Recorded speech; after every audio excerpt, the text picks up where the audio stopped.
구독자 여러분 안녕하십니까? 오늘은 한국사 제15장 세종대왕의 업적에 대해서 계속 공부하겠습니다. 먼저 지난 시간에 배운 훈민정음의 창제에 대해서 잠깐 복습하겠습니다. 1번 1446년 누가 중국 한자와는 다른 새로운 문자인 무엇을 창제 반포했다. 세종대왕이 새로운 문자인 훈민정음을 창제 반포하였죠. 2번 훈민정음의 창제 원리 해설 및 예시를 기록한 책이 훈민정음 무슨 책이다. 훈민정음 해례본이죠. 이는 국보 제70% 지정되었고 유네스코 세계기록 유산에 등록되었습니다. 3번 세종은 학자 양성과 학문 연구기관인 무엇을 설립하였고 집현전이죠. 학자들로 하여금 최초의 한글 문헌인 무엇을 간행하게 하였다. 한글로 만든 최초의 한글 문헌은 용비어천가입니다. 오늘 배울 한국사 교과 내용은 제15장 세종대왕의 업적이 되겠습니다. 한국사 연표를 보면 1446년에 훈민정음을 반포했다고 말씀드렸는데 세종대왕께서 하신 업적에는 이것 외에도 여러 가지가 더 있습니다. 오늘은 그것에 대해서 공부하겠습니다. 세종대왕의 주요 업적에 대해서 살펴보면 지난 시간에 배운 훈민정음 창제가 가장 유명한 세종대왕의 업적이 되었고 그 밖에도 국방정비와 재상등용, 의정부 서사제 실시, 과학의 발전, 문물의 발전 등등 많은 분야에 있어서 세종대왕께서 주요 업적을 쌓으셨습니다. 지난 시간에 훈민정음 창제에 대해서 공부했는데 오늘은 국방 정비에 대해서 공부하겠습니다. 먼저 중요한 것은 대마도 정벌에 관한 이야기인데 여기 있는 대마도는 조선시대뿐만 아니라 고려시대부터 줄곧 외구의 본거지로 사용되어졌습니다. 고려 창왕 2년에 박위 장군으로 하여금 1차 대마도 정벌에 나섰는데 그 이후에도 태조 왕건이 조선을 창건하고 난 이후 5년차 되는 해에 1396년에 2차 정벌을 하게 됩니다. 계속해서 세종 1년인 1419년에 제3차 정벌을 나서게 됩니다. 세종 1년에는 태종이 세종에게 왕위를 물려주고 상왕의 자리에 있었던 태종이 아직 군사에 대한 결정을 직접 하였습니다. 세종은 왕이 된 지 얼마 안 됐기 때문에 국방에 관련한 문제에 대해서는 태종이 직접 관할하였던 것이죠. 세종 1년이라고 하지만 실제로는 태종의 업적이라고 해도 과언이 아니겠습니다.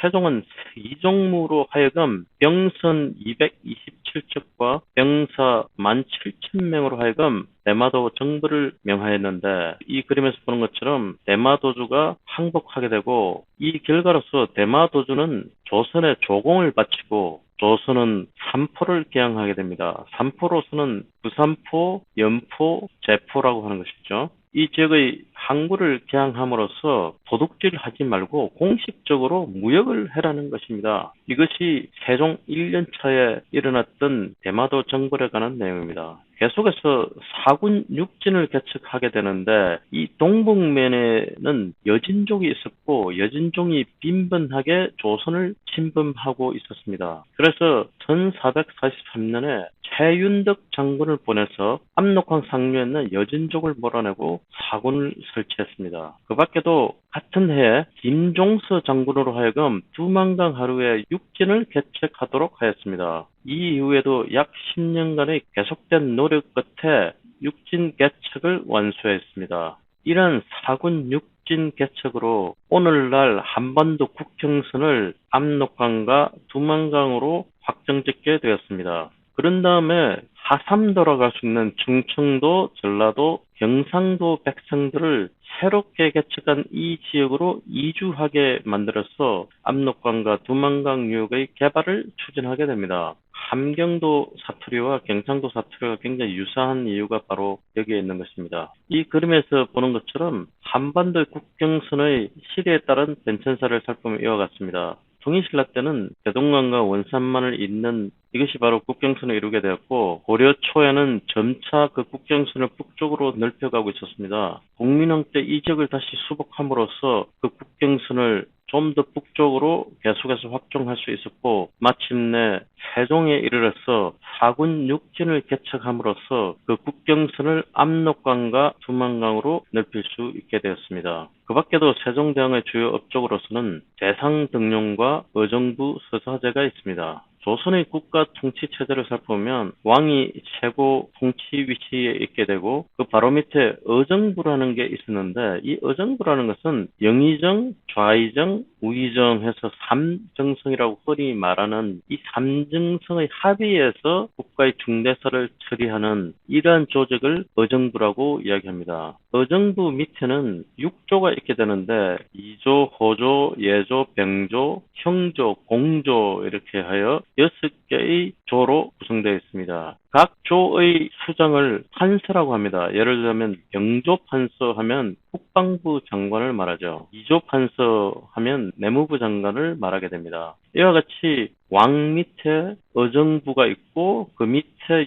6조가 있는 이러한 국가 통치 체제를 의정부 서사제라고 말합니다. 이 경우는 왕은 6조 판서와 직접 대화를 나누지 않고 그 사이에 의정부가 있게 되고 의정부는 6조로부터 보고를 받고 그것을 왕께 모아서 건의하게 되면 왕이 재가를 하게 되고 이 의정부가 중간에서 6조한테 명령을 내리는 이런 구조로 되어 있는 통치 체제를 의정부 서사제라고 합니다. 다른 형태로는 6조 직계제가 있는데 이 경우는 의정부는 유명무실하게 되고 왕권을 크게 강화하는 경우에 있어서 왕이 직접 6조로부터 보고를 받고 명령을 내리는 이런 구조가 바로 6조 직계제입니다.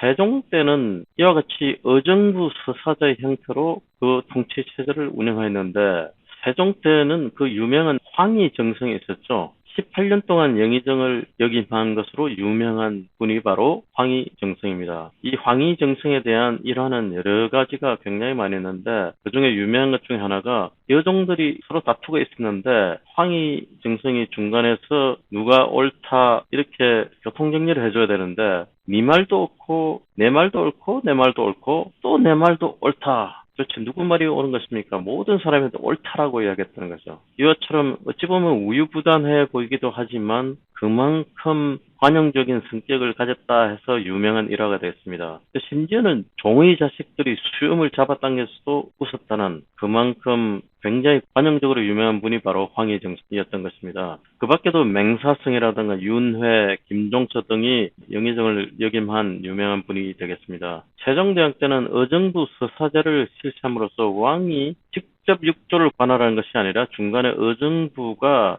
역할을 하는 그런 의정부 서사제를 실시하였습니다. 의정부를 하면 영의정, 좌의정, 우의정의 합의에서 중대사를 처리하는 삼정성 제도를 말합니다. 세종대왕은 여러 가지 일로 굉장히 바빴죠. 군민정을 창제하시기도 하고 직접 문물 개발에 관여하시기도 하고 과학기술 개발에도 관여하시기도 하였기 때문에 이와 같이 일일이 6조에서 일어나는 일을 왕이 직접 관여할 수도 없었죠. 그래서 의정부로 하여금 대신해서 중대사를 처리하고 중요한 일만 왕에게 보고해서 결재를 맡는 이런 형태의 통치체제를 채택하였습니다. 그 밖에도 세종대왕의 주요 업적으로서는 과학의 발전이 있겠습니다. 과학의 발전에 이바지한 유명한 인물로서는 정인지, 정초, 이천, 장영실 등이 있는데 장영실이 그 중에서 가장 유명하기 때문에 다음 시간에는 장영실만 집중적으로 공부해 보도록 하겠습니다. 그 중에서 유명한 과학의 발전의 그 결과물로서는 천문 관측 기구가 있는데 간이, 혼천이 등이 있습니다.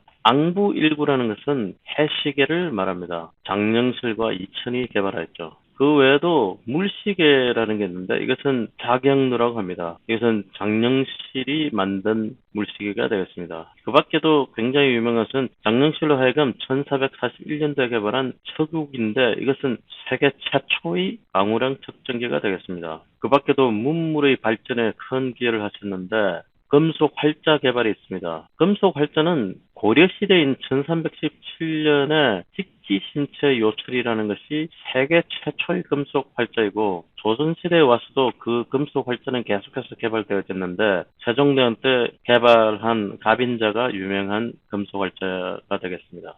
그 밖에도 군민정음을 이용해서 여러 가지 서적도 편찬하였는데 월인천강지국이라든가 용벼천가, 농사에 관련된 농사직설, 고려사, 삼강행실도 등이 유명한 서적 편찬의 내용이 되겠습니다. 그 밖에도 박연으로 하여금 악, 즉 궁중음악을 정리하게 만들었고 새로운 악기인 평경, 편종을 만들도록 지시했습니다.